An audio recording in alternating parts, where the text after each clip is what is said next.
Friends, peers, and fellow travelers on this unpredictable journey called life, I want you to take a deep breath. Feel the air fill your lungs, notice the subtle weight of your body against your seat, and listen to the hum of the world around you. In this very second, you are alive. You are here. But the question I have for you today is, where is your mind? For most of us, the mind is a chronic time traveler. We are either living in the then haunted by mistakes, anchored by regrets, or nostalgically clinging to a version of ourselves that no longer exists, or we are sprinting toward the if paralyzed by the anxiety of a future that hasn't happened yet. We treat the present moment like a waiting room, a restless transition period we must endure before we get to the real part of our lives. But I am here to tell you that the power of now is not just a philosophical concept or a catchy self-help slogan. It is the only territory where change, growth, and true happiness can actually occur. Think about the sheer amount of energy we expend mourning the past. We replay conversations in our heads, wishing we had said something different. We look at old photos and mourn the opportunities we let slip through our fingers. We carry the weight of yesterday like a heavy backpack, wondering why we feel so exhausted as we try to climb toward our goals. But the past, for all its lessons, is a graveyard. You can visit it to learn, but if you build your home there, you are choosing to live among shadows. The past has no power over the present moment unless you give it your attention. On the other side of that same coin is the future, the great unknown. We spend our nows worrying about bills that haven't arrived, health issues that haven't manifested, and failures that are purely hypothetical. We sacrifice our current peace of mind on the altar of a future that is not guaranteed. When we do this, we are effectively absent from our own lives. We are ghosts haunting our own existence because we aren't actually inhabiting the only space where we have any agency, the present. The power of now is the power of action. You cannot exercise yesterday. You cannot sign a contract tomorrow. You cannot tell someone you love them in the future. All of those things require the immediate, focused application of your will in this very moment. When you realize that the now is the only point of contact you have with reality, your perspective shifts. You stop waiting for the perfect time to start that business, to fix that relationship, or to take care of your health. The perfect time is a myth created by fear to keep you stagnant. Fear loves the future because the future is where it can build monsters. Fear hates the now because in the now, there is usually only a task to be done, a step to be taken, or a reality to be faced. When you bring your full attention to this moment, you strip fear of its power. You become an active participant in your destiny rather than a passive observer of your anxieties.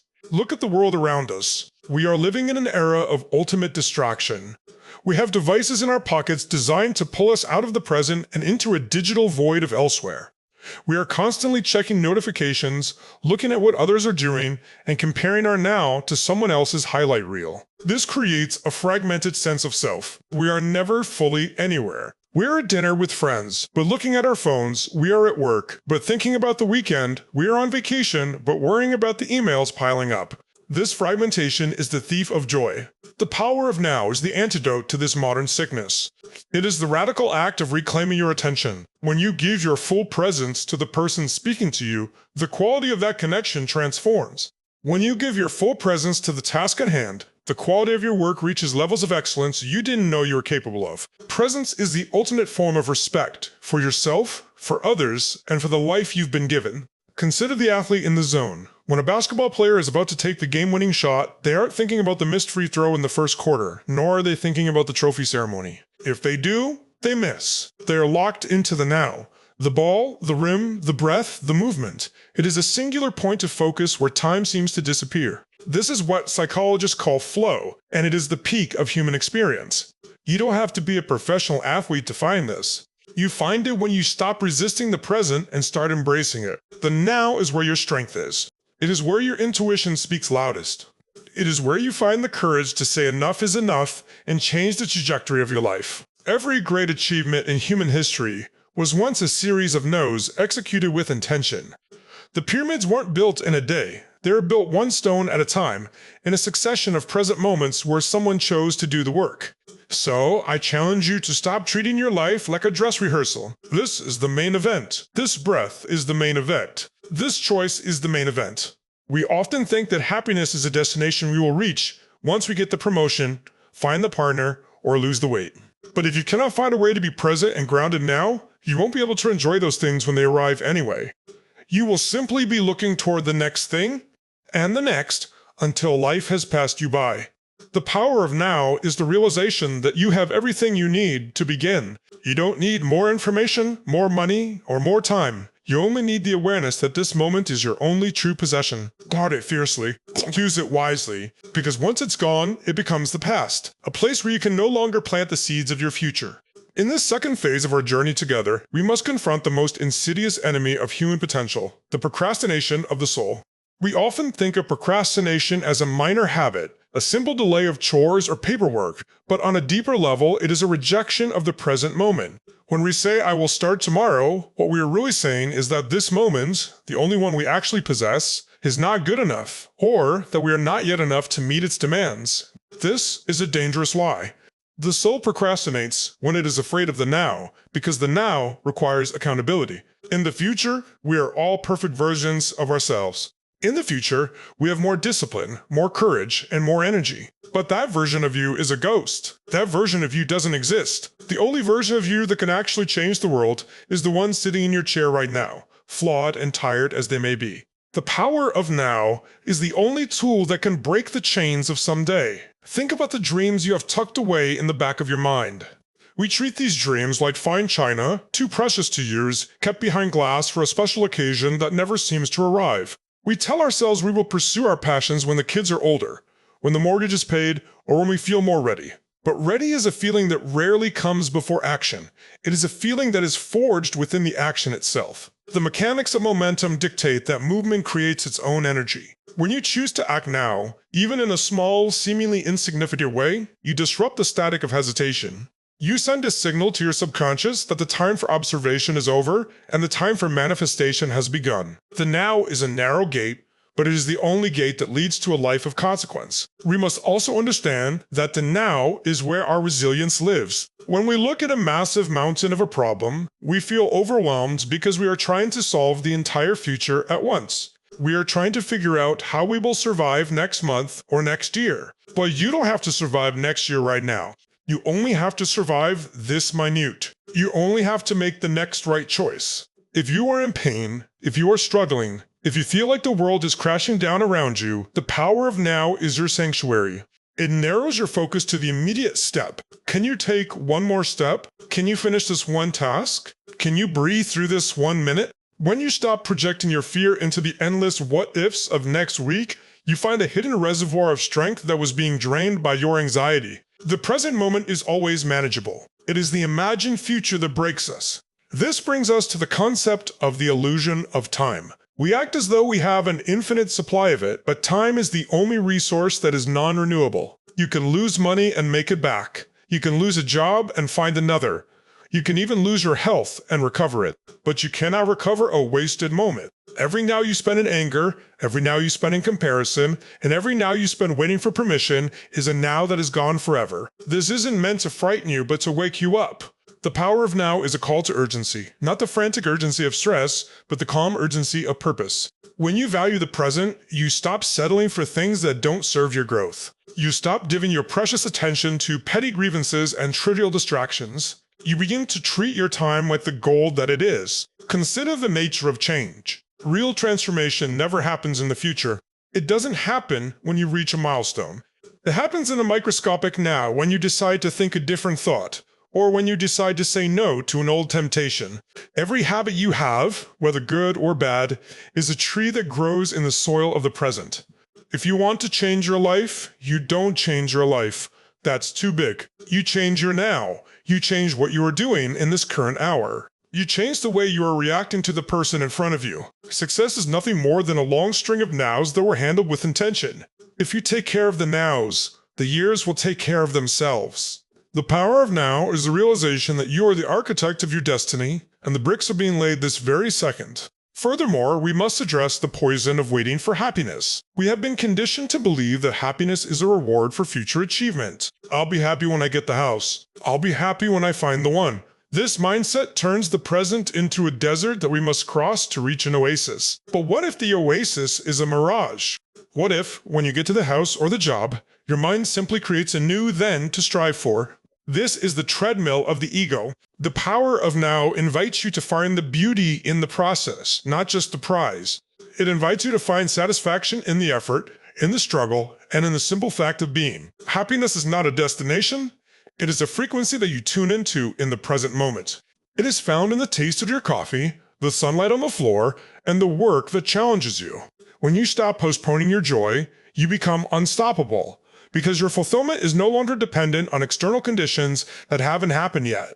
Finally, in this middle stretch of our reflection, let us look at the power of presence in our relationships. How many times have you been physically in the room with someone you love, but your mind was miles away? How many times have you missed the subtle plea for connection in a child's eyes or the weariness in a partner's voice because you were scrolling through a feed or worrying about a meeting?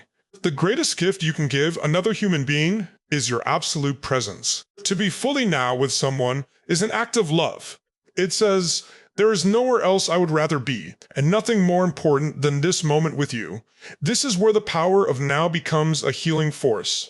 It mends rifts, builds trust, and creates memories that are actually felt rather than just recorded.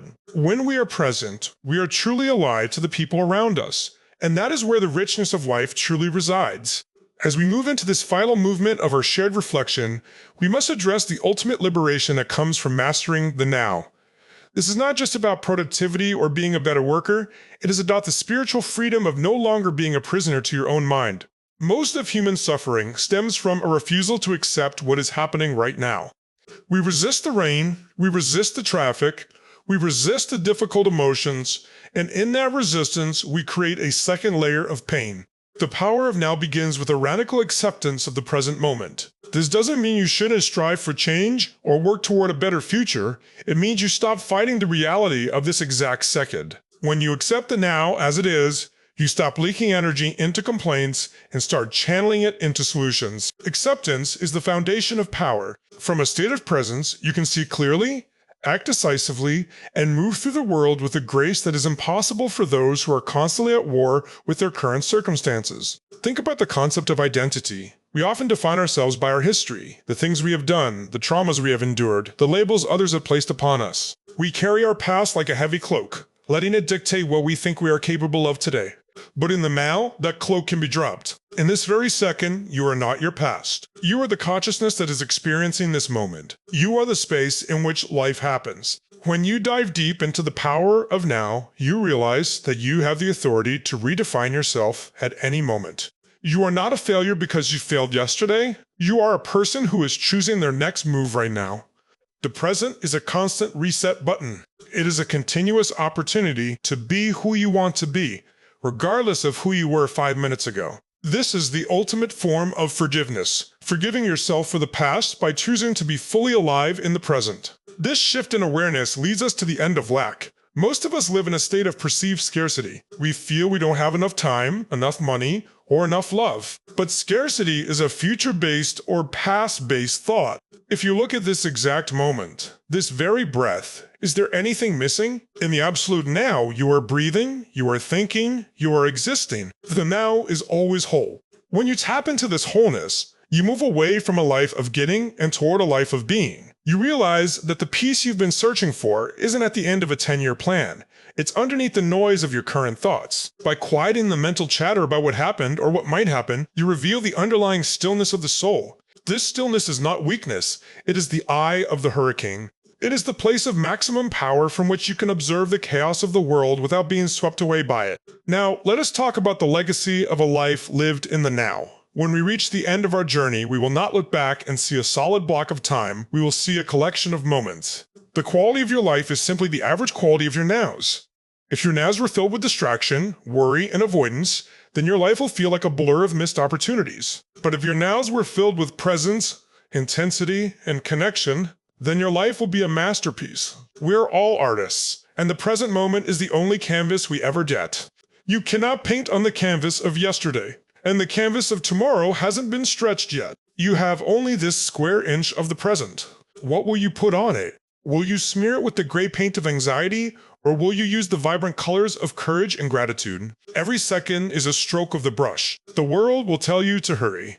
The world will tell you that you are falling behind.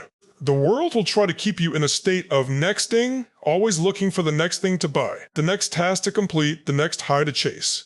I am here to tell you to stop. So what should I even do? Reclaim your sovereignty. The power of now is a rebellion against a world that profits from your distraction. When you are present, you cannot be easily manipulated by fear or consumerism. You become centered. You become a light in a world that is often stumbling in the dark of its own projections. People will notice a difference in you. They will see a person who listens when spoken to, a person who acts with intention, and a person who seems to have more time than everyone else, even though we all have the same 24 hours.